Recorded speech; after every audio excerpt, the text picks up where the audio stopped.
만나의 축복. 출애굽기 16장 1절에서 20절 말씀입니다.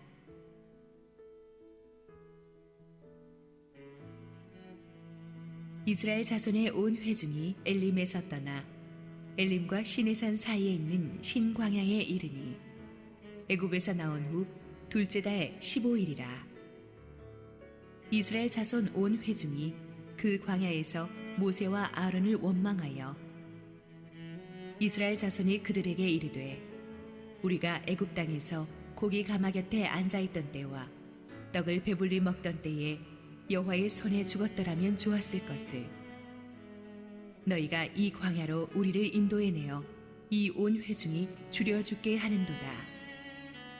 그때 여호와께서 모세에게 이르시되, 보라, 내가 너희를 위하여 하늘에서 양식을 비같이 내리리니 백성이 나가서 일용할 것을 날마다 거둘 것이라.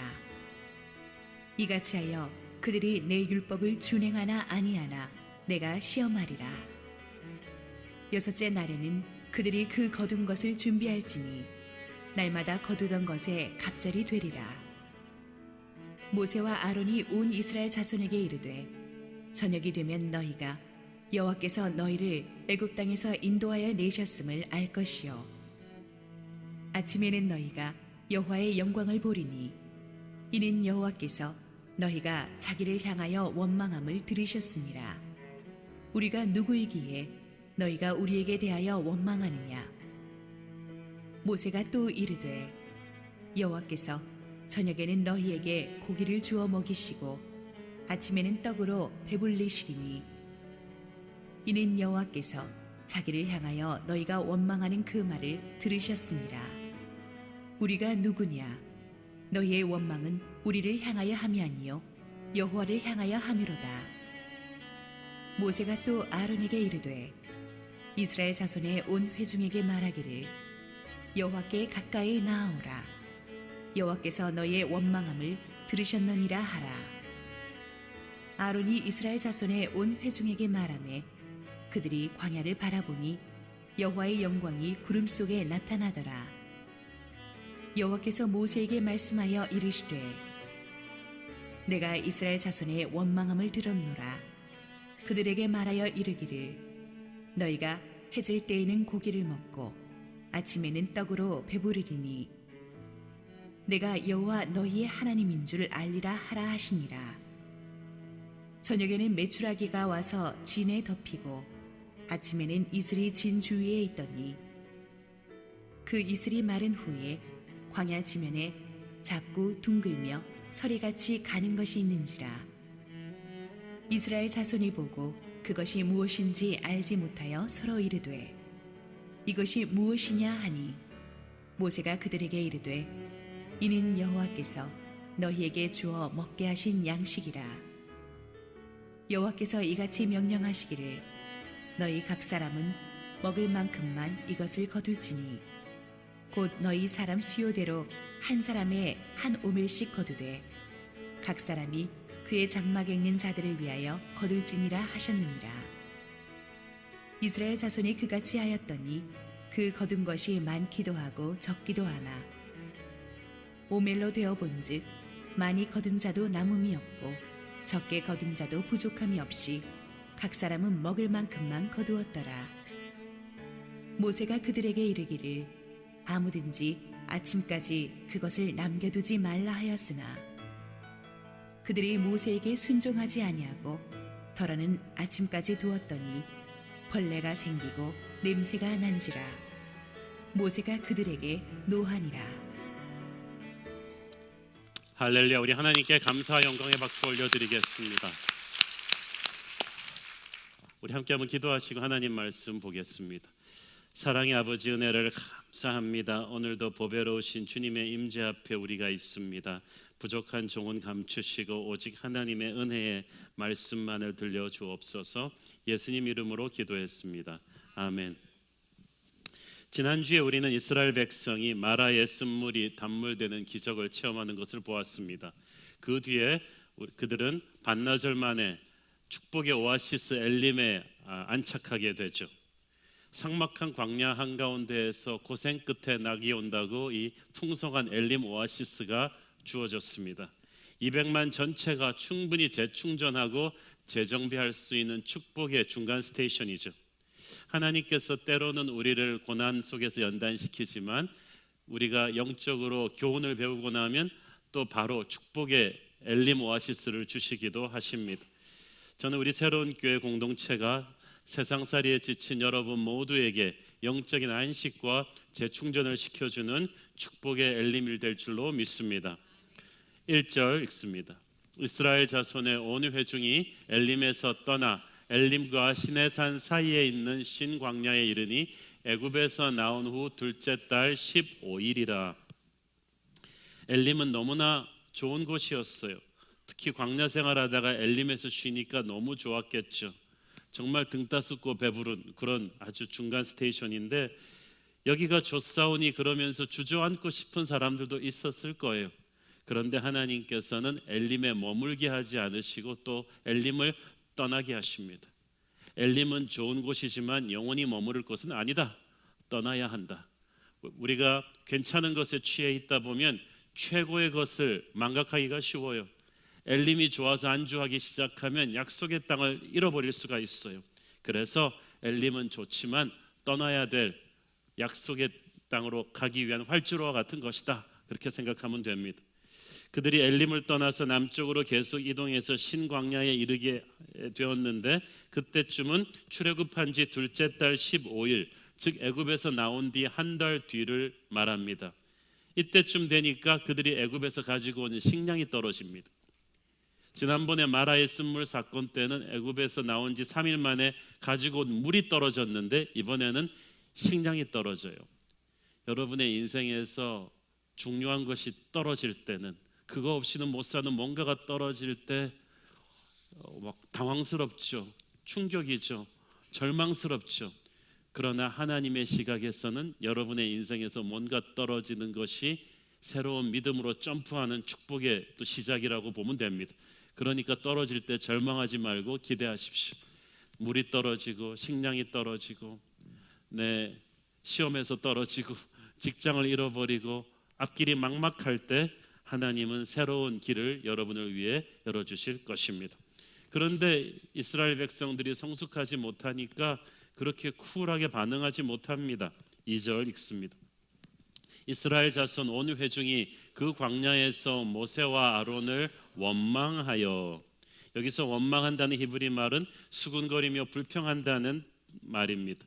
원망과 불평은 단짝입니다. 항상 같이 갑니다. 불평은 힘든 상황에서 막 내 괴로움을 토로하는 것이고 원망은 너 때문이다라고 누군가 희생양을 찾는 것입니다. 우리가 조금만 힘들어지면 원망과 불평이 툭툭 양펀치로 튀어나옵니다. 그만큼 우리가 고통에 약합니다. 이 고통에 들어가서 원망과 불평을 하게 되니까 이스라엘 사람들이 뭘 합니까? 과거에 대한 잘못된 시각을 갖고 있습니다. 3절 읽습니다. 이스라엘 자손이 그들에게 이르되 우리가 애굽 땅에서 고기 가마 곁에 앉아 있던 때와 떡을 배불리 먹던 때에 여호와의 손에 죽었더라면 좋았을 것을 너희가 이 광야로 우리를 인도해 내어 이 온 회중이 줄여 죽게 하는도다. 이 짧은 한 구절에 죽었더라면, 죽겠다라는 말이 두 번씩 나옵니다. 어쩌면 히브리 사람들이랑 우리나라 사람들께 닮았는지 모르겠어요. 우리나라 사람들도 말 조심해야 되는 게 아이고 죽겠다 아이고 죽겠다 그러면서 하루 시작하는 사람도 있고요.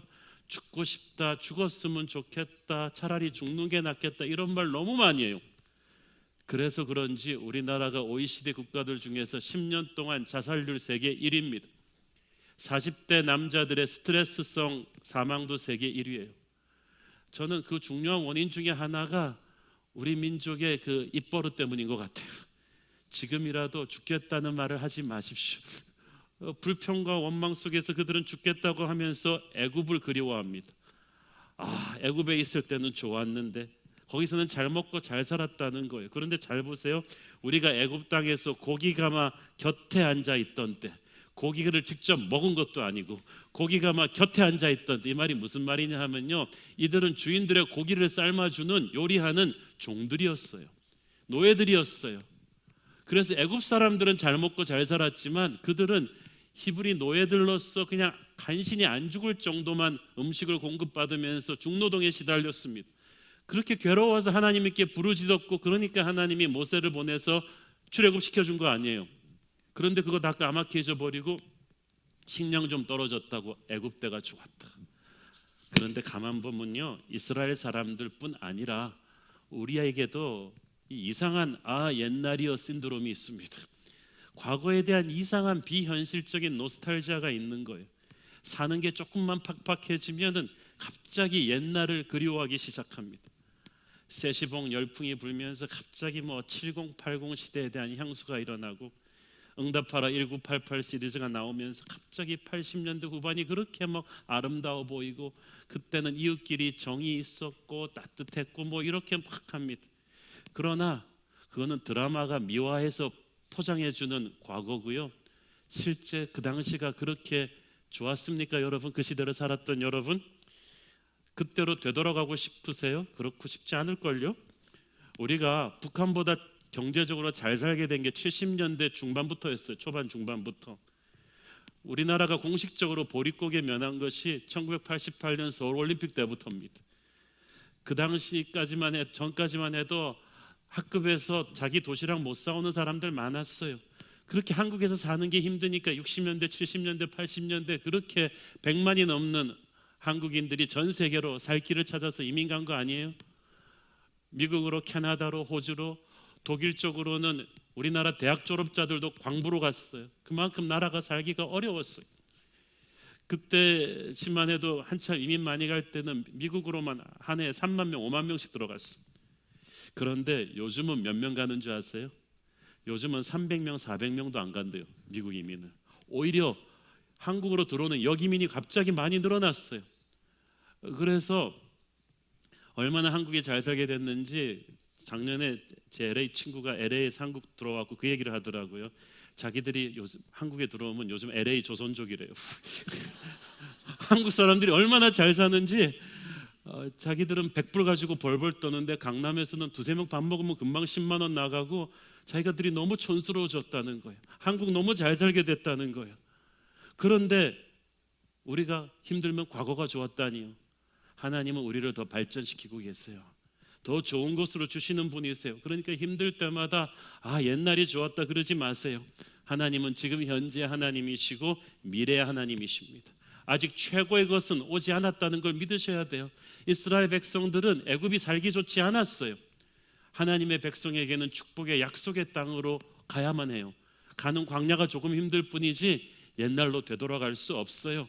옛날이 그렇게 좋지 않아요. 그들은 이런 부정적인 원망과 불평의 말을 막 내뱉고 있어요. 차라리 애굽에서 그냥 우리를 죽이지, 괜히 여기까지 하나님이 데려와가지고 이 고생을 하게 한다고. 그렇게 입술로 오두방정을 떨어서 차라리 죽는 게 낫겠다, 차라리 우리를 죽이지.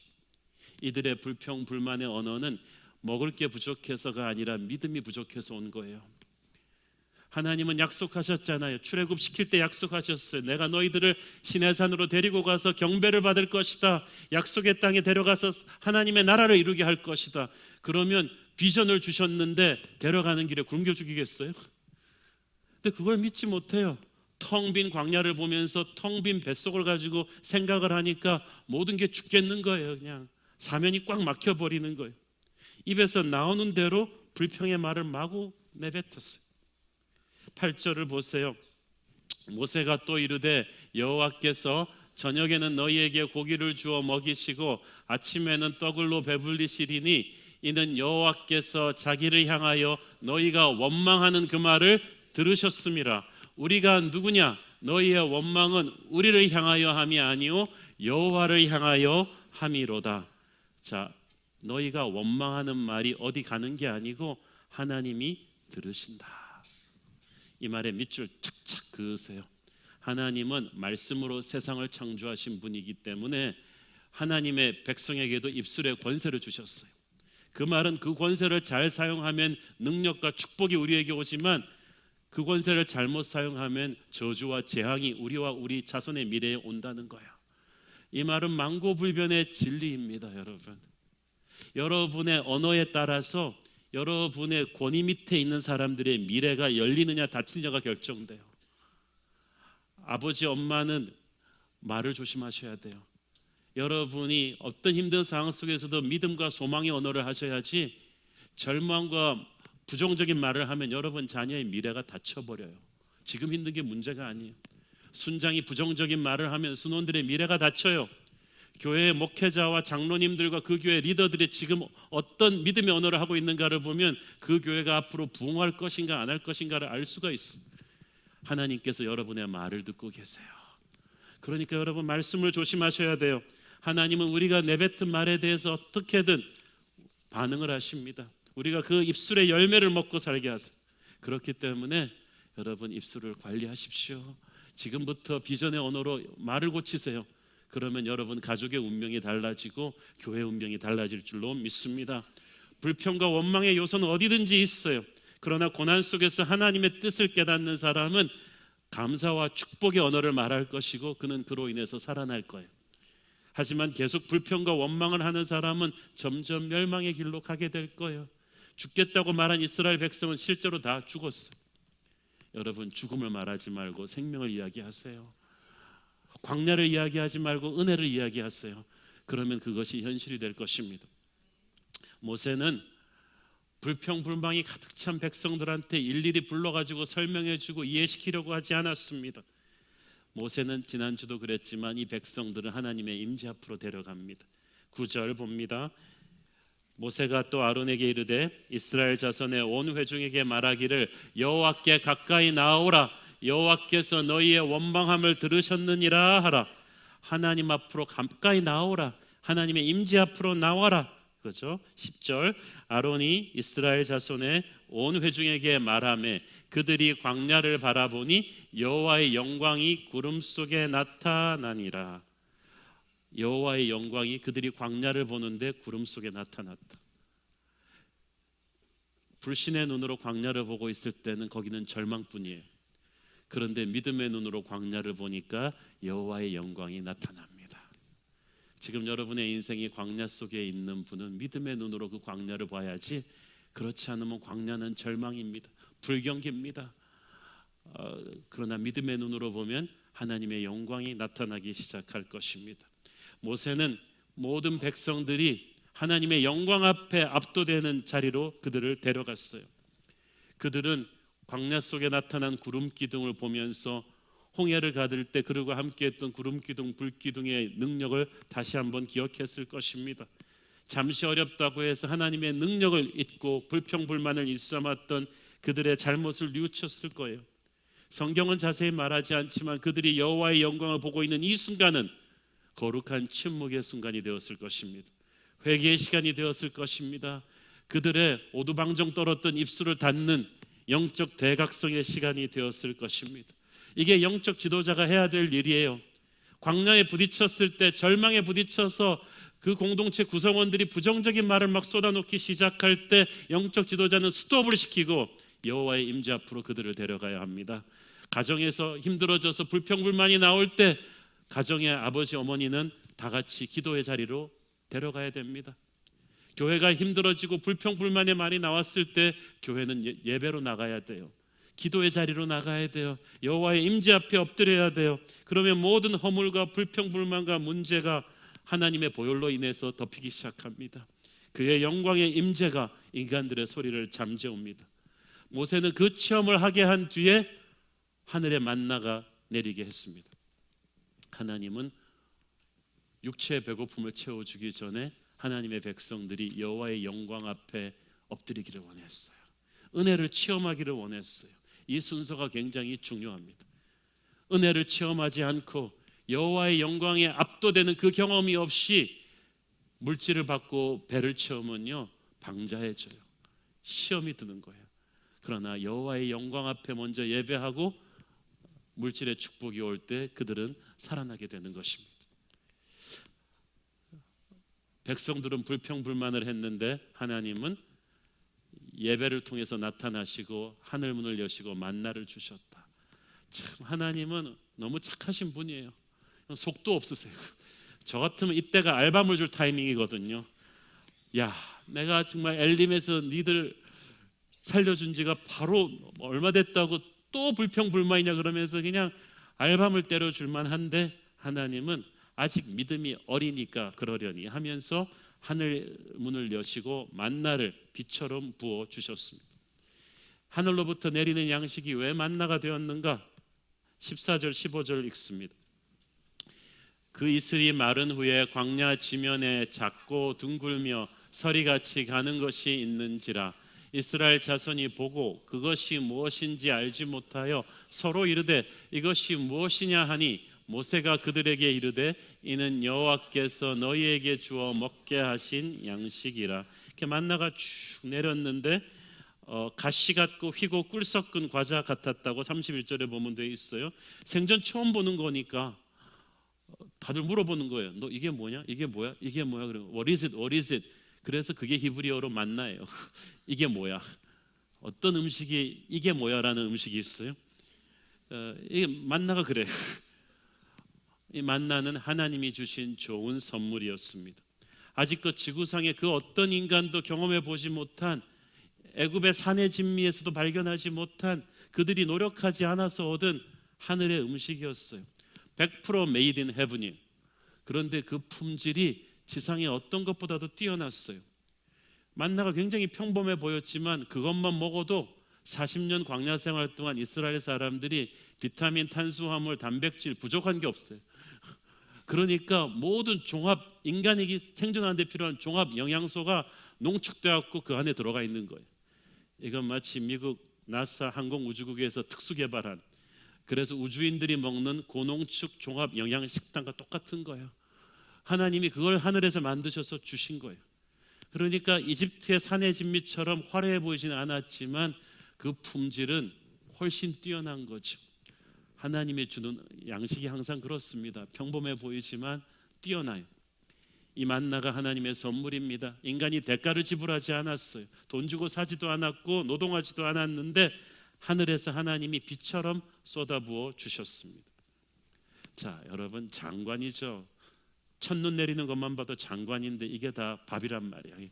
쫙 쏘아지는데, 저는 우리나라 동요 중에 굉장히 성령 충만한 동요가 있다면 펄펄 눈이 옵니다. 하늘에서 눈이 옵니다. 그거 같아. 왜냐하면 2절이 만나를 모르는 사람이 지을 수가 없는 노랫 말이에요. 하얀 가루 떡가루가 자꾸 쏟아집니다. 이 세상 그 어느 민족도 이 흰눈을 보면서 떡가루가 쏟아진다는 상상을 한 사람이 없어요. 이는 반드시 출애굽기에 만나를 묵상한 그런 노래였을 거라고 생각해요.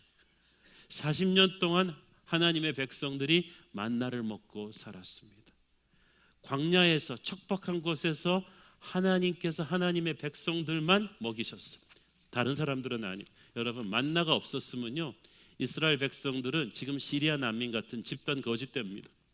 전부 다 가면서 이방 민족들한테 구걸하면서 다녀야만 했어요. 얼마나 비참했겠어요. 그러나 만나가 있었기 때문에 그들은 아무것도 없었지만 비굴하지 않았어요. 당당했어요. 하나님이 먹여주시니까 여행하면서 난민이 되지 않았던 거야. 돈이 있으면 같은 여행을 해도 돈이 있으면은 여행자고요, 돈이 없으면 난민이죠. 하나님이 먹이셨기 때문에 그들은 난민이 아니었어요. 잘 먹고 영양실조 걸리지 않았어요. 그러니까 세상 앞에서 돈 한 푼 없으면서도 당당할 수 있었어요. 지금도 그렇습니다. 여러분, 하나님의 백성은 하나님의 법대로 살면 하나님이 주는 양식이 있어요. 그러니까 세상 방법과 똑같이 나도 막 남들 사기치고 거짓말하고 편법을 써서 그렇게 일해야만 이 광야 같은 세상에서 살아남을 수 있다? 아니에요. 세상 사람은 그래야죠. 그러나 하나님의 백성은 하나님의 방법대로 살아도 하늘 양식이 여러분을 먹일 것입니다. 그래서 비굴하지 않아도 된다는 거예요. 이 만나는 일용할 양식입니다. 생각해 보면 하나님이 이렇게 불안하게 왜 매일 주셨을까? 그냥 한꺼번에 월용할 양식, 그냥 한 달치를 팍 주지 않고, 아니면 연용할 양식, 1년에 한 번 1년치를 확 주면 안심이 됐을 텐데. 그런데 우리가 월용할 양식을 줬으면요 아마 한 달에 한 번만 하나님께 나올걸요. 연용할 양식을 주면 1년에 한 번만 하나님께. 뻔해요, 인간이 하는 짓이. 예. 그리고 한꺼번에 주면 또 항상 있을 때는 배가 터지게 먹고 또 없을 때는 굶고 우리가 조절을 못해요. 그래서 하나님이 일용할 양식을 주시는 거예요. 하나님은 날마다 일용할 양식을 통해서 우리와 교제하기를 원하셨고, 우리가 욕심을 절제하면서 우리의 욕심이 아닌 필요를 채우면서 살기를 원하셨던 거예요. 저는 이 하나님의 은혜가 또 단순히 하루치만 내려온 것이 하루에 필요한 것일 뿐 아니라 그날 날마다 새롭게 공급되는 신선한 은혜였기 때문이라고 믿습니다. 저는 제 상상이지만 만나의 맛이 매일 조금씩 달랐을 것이라고 생각합니다. 그렇지 않으면 40년 그걸 어떻게 먹어요?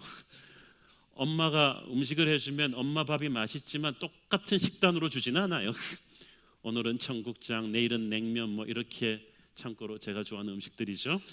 이게 나와줘야지 이게 엄마 손맛이죠. 제가 좋아하는 취미 중에 하나가 우리 집 앞에 파리바게뜨에 아침 7시에 딱 가면은 열면서 바로 구워내는 빵이 그때 나옵니다. 오븐에서. 그럼 그때 딱 지키고 섰다가 그 빵을 먹어야 돼요.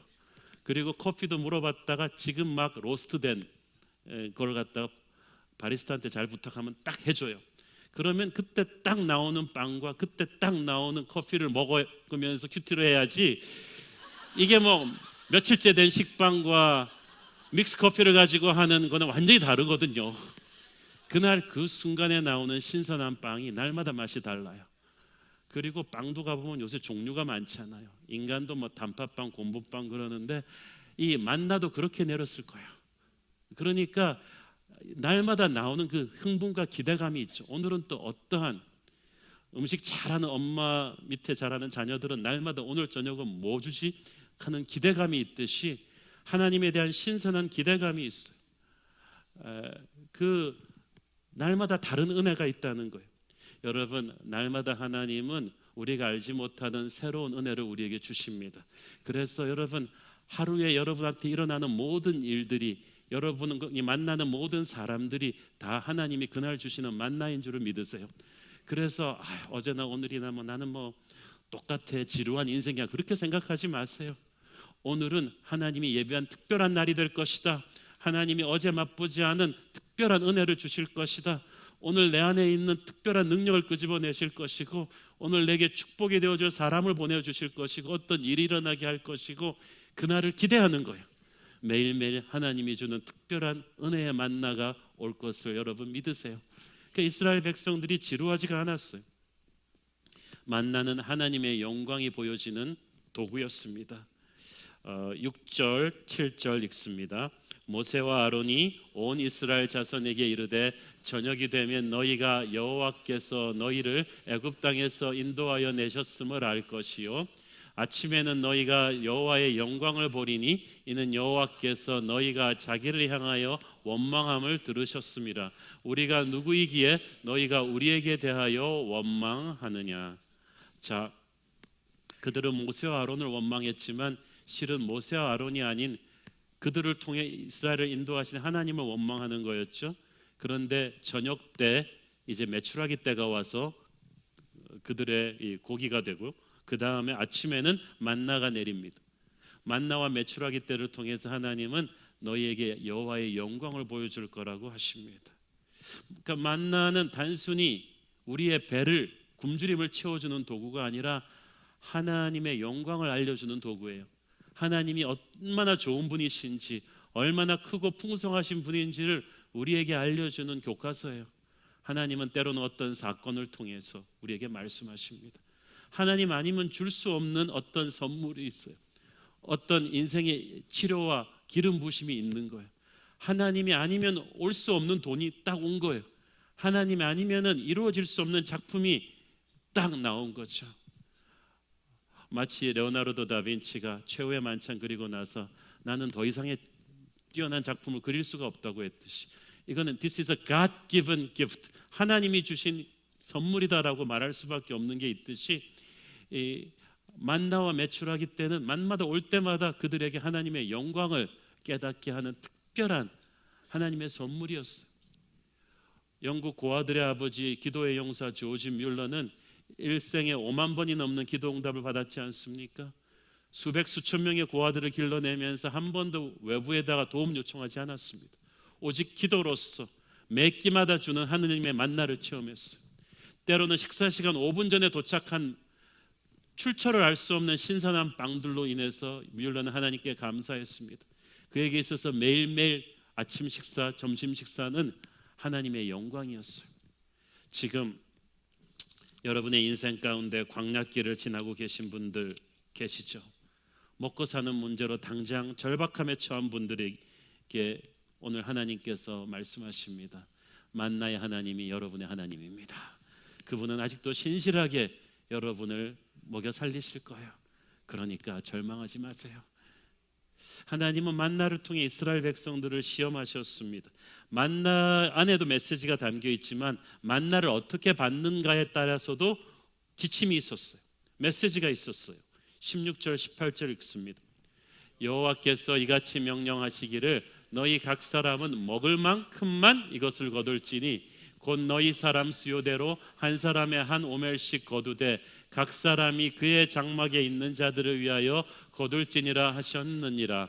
이스라엘 자손이 그같이 하였더니 그 거둔 것이 많기도 하고 적기도 하나 오멜로 되어본즉 많이 거둔 자도 남음이 없고 적게 거둔 자도 부족함이 없이 각 사람은 먹을 만큼만 거두었더라.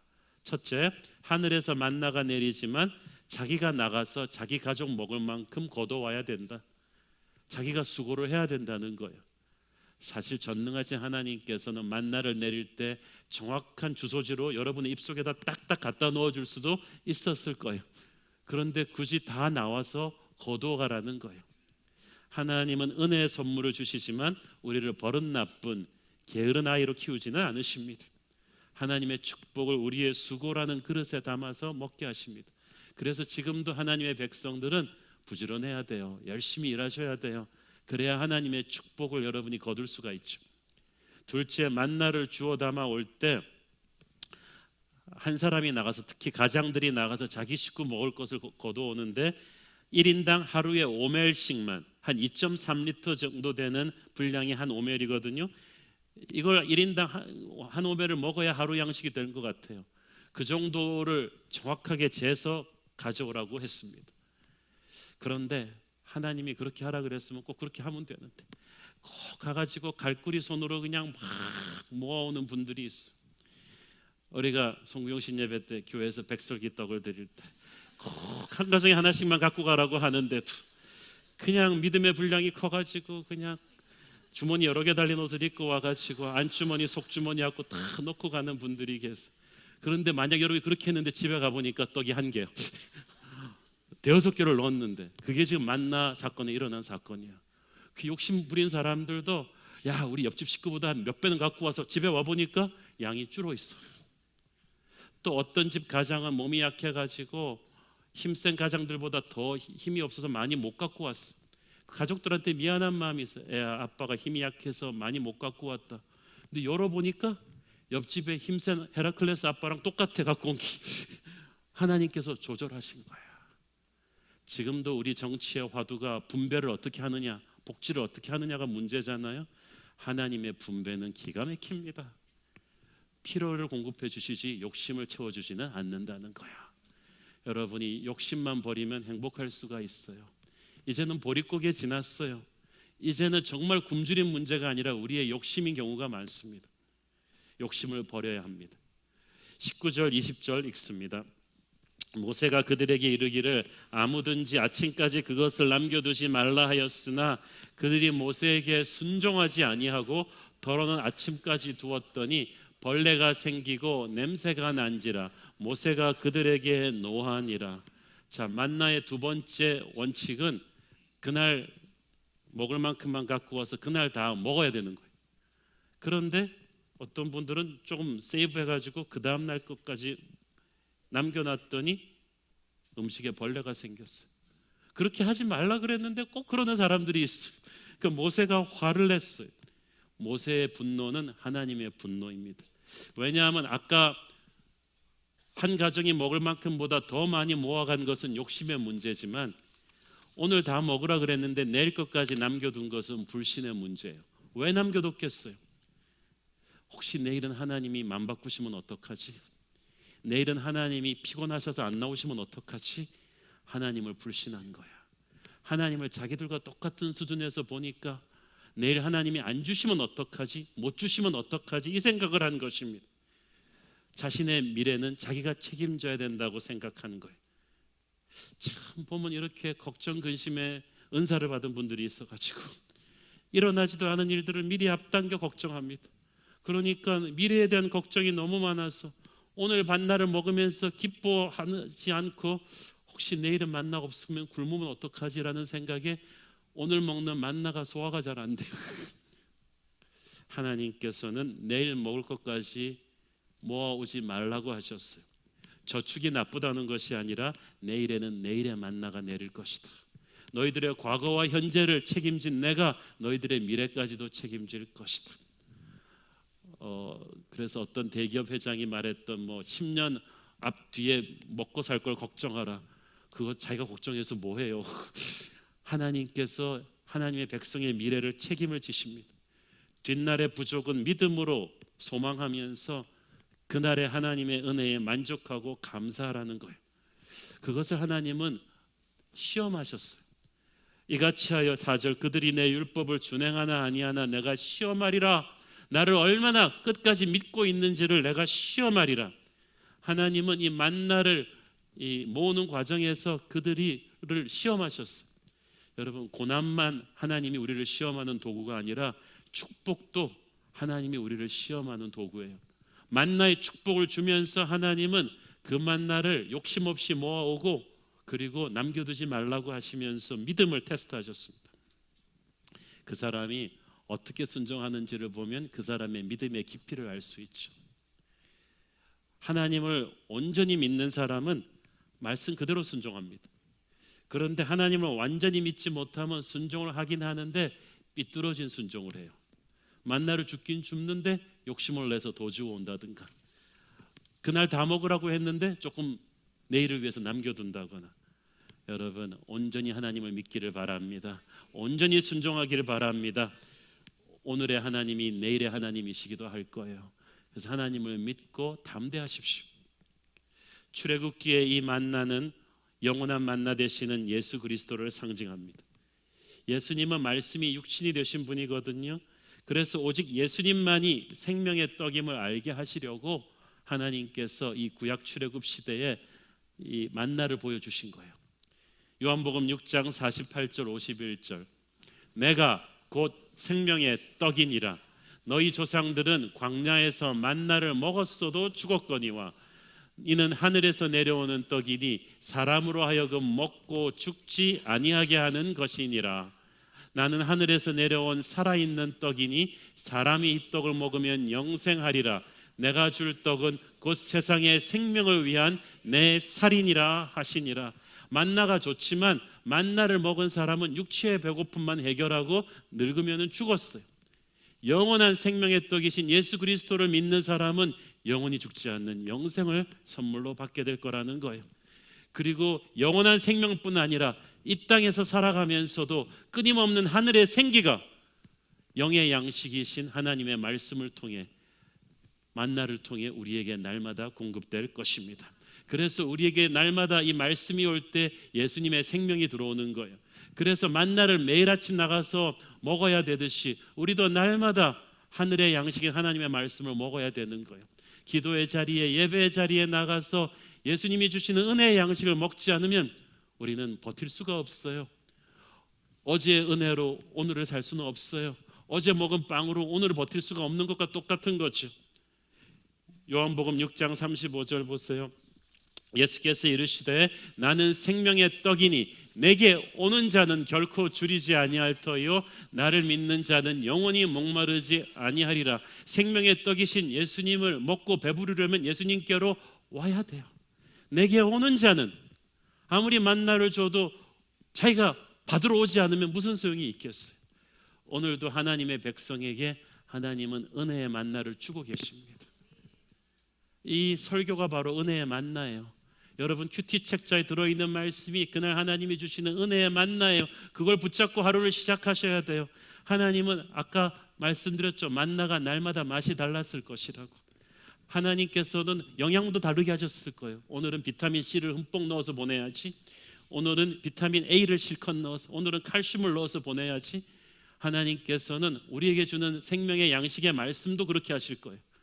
어떻게 보면 어떻게 하나님이 우리 인생의 사정을 쪽집게처럼 하시고 그날 큐티 말씀이 하나님이 우리한테 꼭 필요한 말씀을 주시잖아요. 그게 우리한테 준 맞춤 생명의 양식이라는 것입니다. 배고픔을 느껴야 식욕이 생기듯이, 잘 먹듯이 하나님의 말씀도요, 우리가 영적인 갈급함이 있어야 돼요. 새벽 기도의 자리에, 주일 예배의 자리에, 순예배의 자리에 날마다 우리는 은혜를 갈구하며 나와야 돼요. 오늘 어떤 새로운 은혜가 임할 줄 몰라요. 어제의 은혜와 오늘의 은혜는 다르거든요. 여러분 1부, 2부, 3부, 4부 예배가 설교가 같으니까 같을 거라고 생각하세요? 몇 주 전에 저도 모르게 특별한 성령의 기름 부심이 있는 날이었어요. 그래서 2부 예배 때 병 치유하는 기도를 했는데 그때 우리 목사님들도 병이 많이 나왔어요.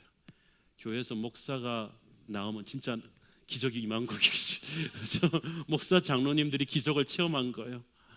그랬더니 어떤 분이 내가 맨날 2부 예배 나오다가 그날 하루 3부 예배로 옮겼더니 그런 일이 있어. 지난주에는 4부 예배 때 특별한 은혜가 있어서 치유 기도를 했는데 일본인 자매 한 분이 허리가 나왔어요. 아주 고질적인 허리병인데 그냥 펴져 버렸어요.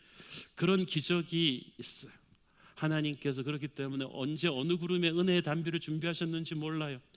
작년 특세 때 우리가 큰 은혜가 있었고 겨울 부흥회 때 놀라운 역사가 일어났지만 그것이 또 이번 다가오는 겨울 부흥회와 신년 특세에는 또 새로운 놀라운 기적들이 일어날 것입니다.